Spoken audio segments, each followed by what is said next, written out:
When the Prophet ﷺ كما ثبت عن النبي صلى الله عليه وسلم, when Allah Azza wa Jalla created paradise, he said to Jibreel, go and look at paradise and what I have prepared for the people of paradise.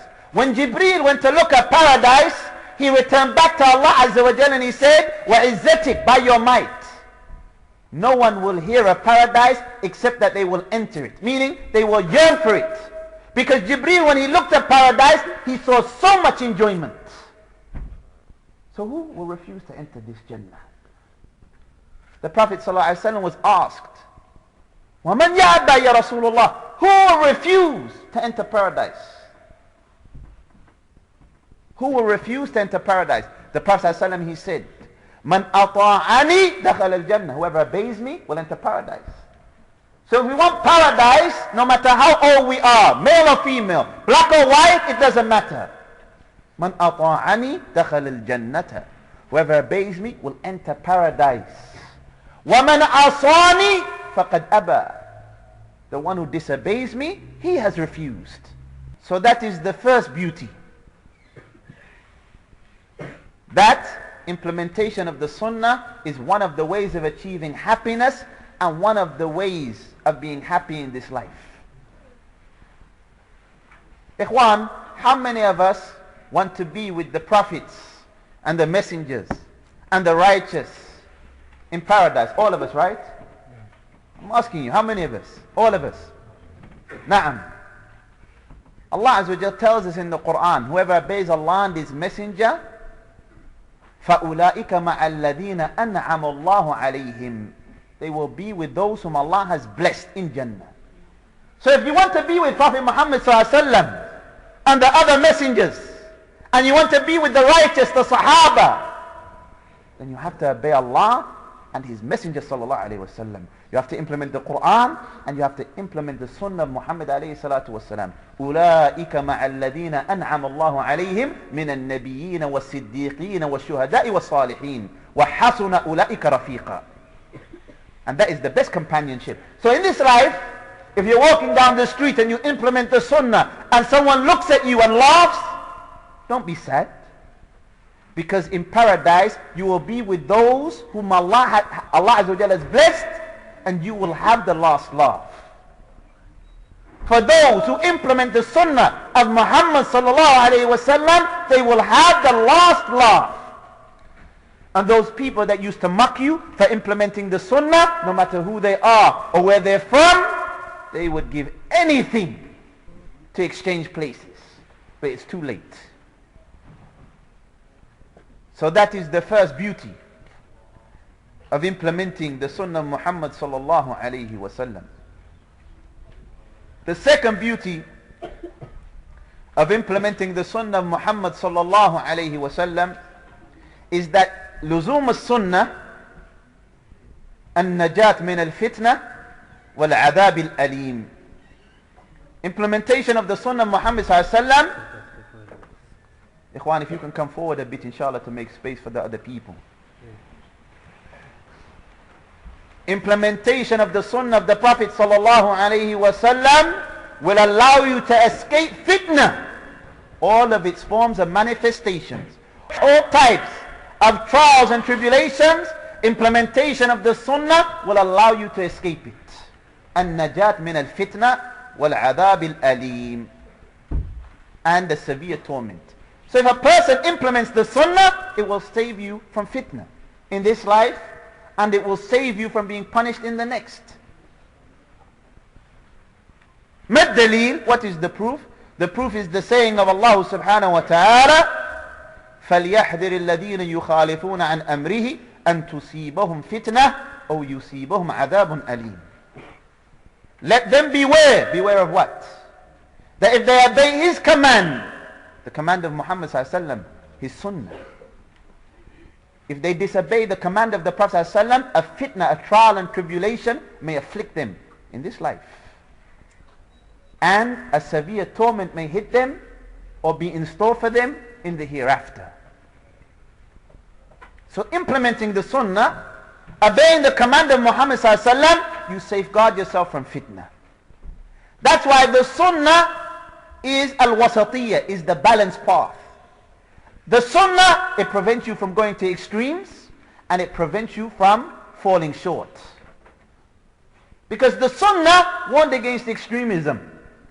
What is the cure for extremism? One of the cures is sticking to the sunnah. The Prophet ﷺ, he said, إِيَّاكُمْ وَالْغُلُوبِ, beware of extremism in the religion.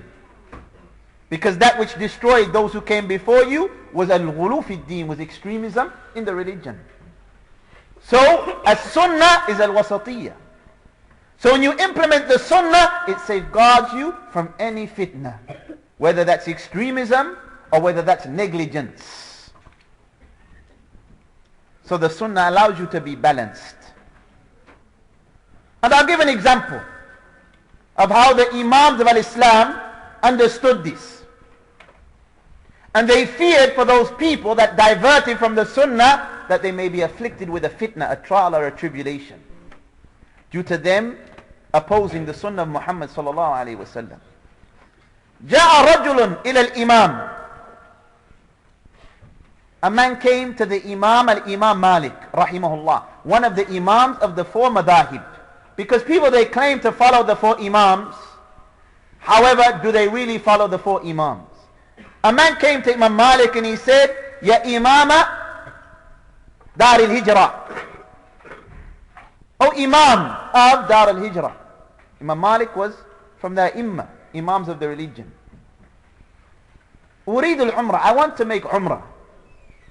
So he said to him, I'tamir, make Umrah. So the man said, قال أريد أن أحرم لها من المدينة من المسجد. I want to make Umrah and I want to start al-Ihram from the Prophet's mosque in Medina. Those of you who have made Umrah in the past, there are specific places where you start or enter into al-Ihram. So this man, he wanted to add some distance to his journey. He wanted to enter into the state of al-Ihram from the masjid. So what did Imam Malik say? Look, somebody may look at this and say, he only wanted to add a few miles to his journey. He only wanted to start from the Prophet's mosque. Imam Malik said, Ya bani, oh my young son, i'tamara Rasulullah sallallahu alaihi wasallam min dhil Hulayfa. The Prophet sallallahu alaihi wasallam, he made Umrah from the point known as Dhul Hulayfa.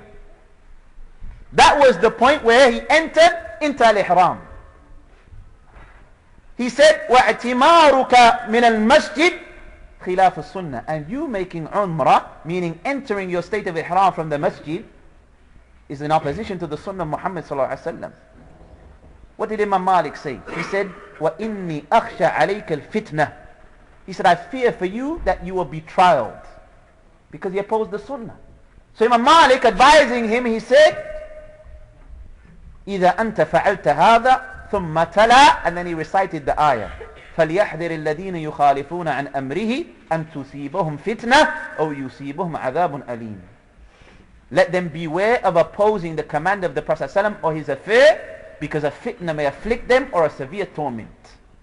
I'll give an example, and you're most probably aware of it. When someone was instructed in the time of the Prophet ﷺ to implement the Sunnah and he refused out of arrogance,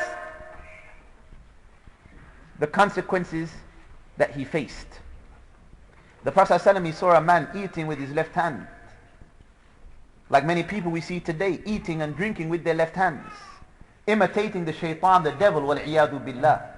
Because the Prophet ﷺ, he told us that the shaitan, he eats and he drinks with his left hand. The shaitan, he eats and he drinks with his left hand. So the Prophet ﷺ, he saw a man eating with his left hand. The Prophet ﷺ, he said, Kul bi yaminik, eat with your right hand. Commanded him. If I said to somebody today, Akhi, eat and drink with the right hand. Eat and drink with your right hand and leave the left hand. Because the Prophet ﷺ prohibited eating and drinking with the left hand. Maybe somebody would respond, this is just a sunnah. Or, Akhi, there's greater issues that we face. Don't you see what's going on around you? The Prophet ﷺ said to the man, eat with your right hand. The man said, I'm not able. The Prophet ﷺ said, you will not be able. He was never able to lift his hand to his mouth again. ما منعه إلا الكبر. The Prophet ﷺ said, the only thing that prevented him from eating with his right hand was arrogance. And look, because he refused to obey the command of Prophet Muhammad ﷺ, he wasn't able to lift his hand to his mouth again. Look at that.